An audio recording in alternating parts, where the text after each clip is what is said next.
నమస్తే, నేను జీవి సత్యనారాయణ. ఈరోజు ఈ వీడియోలో తయారీ రంగము ఆహార ద్రవ్యోల్బణం పైన నిర్మలా సీతారామన్ గారు మొన్న శనివారం రోజు ఒక మీటింగ్ పెట్టడం జరిగింది. ఈ మీటింగ్ ఏంటిదో చూద్దాము, ఏం జరిగిందో చూద్దాము. ఈ బడ్జెట్ ఏదైతే ఉందో ఫిబ్రవరి 1వ తారీఖు బడ్జెట్ ఉంటుంది.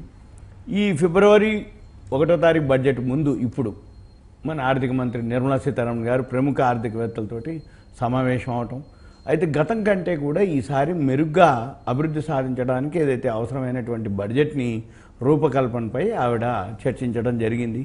దీని మీద సమగ్ర తయారీ విధానం అంటే మ్యానుఫ్యాక్చరింగ్, ప్రైవేటు పెట్టుబడులు ఎవరైతే ప్రోత్సాహకాలు, మళ్ళీ అగ్రికల్చర్కి సంబంధించి అంటే జీడిపి డౌన్లో ఉంది ఇప్పుడు మంది బాగా, అందుకని జీడిపిని పెంచే వ్యవసాయ వృద్ధిని పెంచడానికి తీసుకోవాల్సిన చర్యలు అనుకోండి, ద్రవ్యోల్బణం ఇన్ఫ్లేషన్ ఏదైతే పెరుగుతుందో దాని మీద నిర్వహణపై ఆర్థికవేత్తలతోటి చర్చించడం జరిగింది శనివారం నాడు.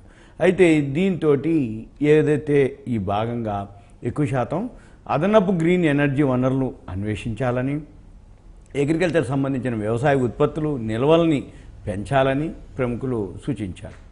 ఒకటేంటిది గ్రీన్ ఎనర్జీ వనరులు పెంచాలి, అన్వేషించాలి. రెండోది ఉత్పత్తుల యొక్క నిల్వలు, వ్యవసాయకు సంబంధించిన నిల్వలు పెంచాలి. అప్పుడు ధరలు ఆటోమేటిక్ తక్కువ వస్తుంది కాబట్టి తగ్గినప్పుడు ఆటోమేటిక్ ఇన్ఫ్లేషన్ అంటే ఏంది? ద్రవ్యోల్బణం. ద్రవ్యోల్బణం అంటే ధరలు పెరగటం. ఈ ధరలు ఏవైతే పెరుగుతున్నాయో ఆ ద్రవ్యోల్బణం ఏదైతే ఉందో దాన్ని తగ్గించాలి అంటే వ్యవసాయ ఉత్పత్తులు పెంచాలి, నిల్వలు పెంచాలి. ఎందుకంటే సీజన్ అన్ సీజన్ ఉంటుంది, సీజన్లో బాగా తక్కువకుంటాయి, అన్ సీజన్లోనే ఉండవు. ఆ నిల్వల్ని పెంచాలి అంటే ఎందుకు? కోల్డ్ స్టోరేజ్లు ఎక్కువ కట్టాలి.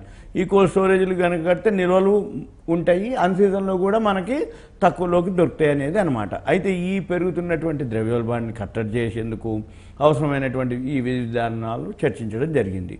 అయితే దీంతో పాటుగా ఈ ఉత్పాదక రంగంలో ఏదైతే ఉన్నాయో దిగుమతి సుంకాలు అంటే ఇంపోర్ట్ డ్యూటీలు, ట్యాక్స్లు, ఈ సాంకేతికత అంటే టెక్నాలజీ ఏదైతే ఉందో బదిలీ, ఇతర అంశాలపై కూడా పురోగతి, ప్రస్తుత విధానాల్లో మార్పులు రావాలని కూడా చెప్పడం జరిగింది. అంటే ఏంది? ట్యాక్స్లు అనుకోండి, డ్యూటీస్ అనుకోండి, లేకపోతే దానికి సంబంధించినటువంటి సాఫ్ట్వేర్లు అనుకోండి, నాలెడ్జ్ అనుకోండి, వాటన్నిటి మీద కూడా పురోగతి చేయాలి అనేది. దాంతో ఈ ప్రభుత్వం ఏదైతే ఉందో మూలధన పెట్టుబడులపై స్థిర ఆదాయం సమకూర్చుకోవాలనేది వాళ్ళు పేర్కొనడం జరిగింది. అయితే మ్యానుఫ్యాక్చరింగ్ యూనిట్ వచ్చి సైడ్ వేస్లో ఉండటం జరిగింది. అయితే దేశీయ తయారీ రంగ స్థూల జాతీయ జీడిపి ఏదైతే ఉందో ఈ జీడిపి దాదాపు 15 నుంచి 17% వద్ద కొన్నేళ్లు ఉండి ఇప్పుడేమైంది? దాన్ని 25% పెంచడానికి గత ప్రభుత్వాలు అనుకోండి, ప్రస్తుత ప్రభుత్వాలు ఏవైతే ప్రయత్నాలు చేస్తున్నాయి, అయితే ప్రయత్నాలు ఫలించడం లేదనేది ఒక అభిప్రాయం అన్నమాట.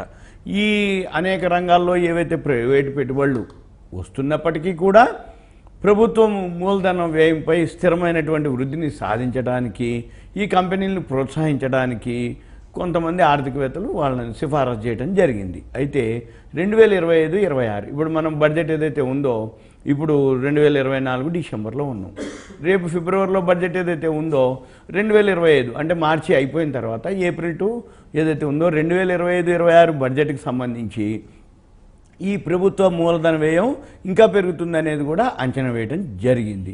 దీంతో ఇప్పుడు ఏదైతే ఇన్ఫ్లేషన్ పెరిగిందో ఈ ద్రవ్యోల్బణానికి కట్టడికి చర్యలు తీసుకోవాలనేది ముఖ్య ఉద్దేశం.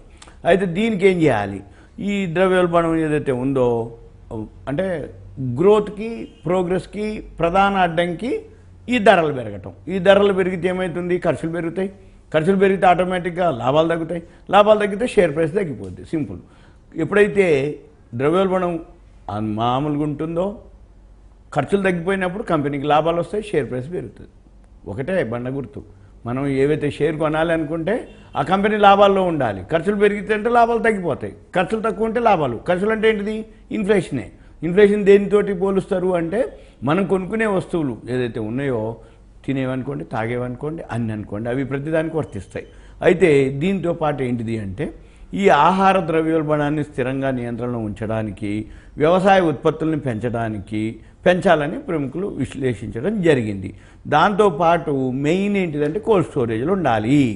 ఈ కోల్డ్ స్టోరేజ్లు ఉండటం వల్ల ఏమవుతుంది? మన యొక్క ఏవైతే సీజన్లో ఏవైతే ప్రొడక్ట్స్ ఉంటాయో అవన్నీ కూడా కోల్డ్ స్టోరేజ్లో ఉంటే అన్ సీజన్లో కూడా మనకి రేట్లు పెరగకుండా ఉంటాయనేది మెయిన్ అన్నమాట.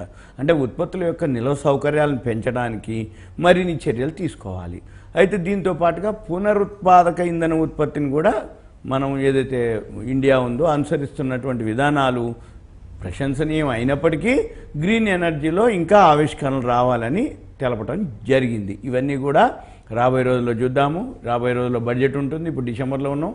డిసెంబర్, జనవరి ఇలాంటివి ఫైనాన్స్ మినిస్టర్ గారు ప్రతిసారి ఏదో ఒక డిస్కషన్ మీద ఒపీనియన్ అనమాట. అంటే వీళ్ళు ఎవరైతే ఆర్థిక శాస్త్రవేత్తలు ఉంటారో వాళ్ళందరి నుంచి ఒపీనియన్ తీసుకోవటం, సూచనలు సలహాలు తీసుకోవటం, మన పని ఏంటిది, ఏ ఏ రంగాలకు ఏం చేద్దాం అనుకుంటున్నారు ఎలా అనేది సూచనప్రాయంగా తెలిసిపోద్ది. ఇక మన పని ఏంటిది, ఫిబ్రవరి 1కి బడ్జెట్ ఉంటుంది.